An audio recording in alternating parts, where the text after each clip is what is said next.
В декаду пожилого человека особое внимание уделено старшему поколению. Для них сегодня здесь организован бесплатный чай, сладкая выпечка и блины. Блинчики очень хорошие.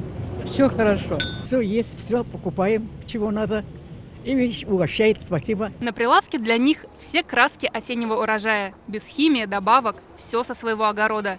Заготовки Валентины Никитиной по старинным бабушкиным рецептам. За ними городские приходят уже на рассвете. Сейчас встаем, полтора уж выезжаем мы. Бабушки, они как пришли, например, все. Если ты здесь, они здесь. Если тебя нет, они уже все. Цены ниже магазинных в разы, а качество выше. Более 3 тонн молока, 30 тонн картофеля и 4 КАМАЗа зерна разбирают за минуты. Люди уже как-то привыкли по советскому образу.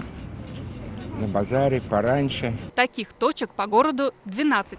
В каждой бесплатная доставка для пожилых людей. Нужна только заявка. Нам говорят номера телефонов и сколько мешков надо.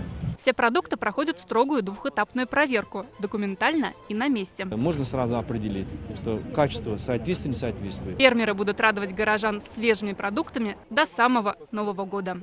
Наталья Мезина, Данил Филатов, ТНВ, Казань.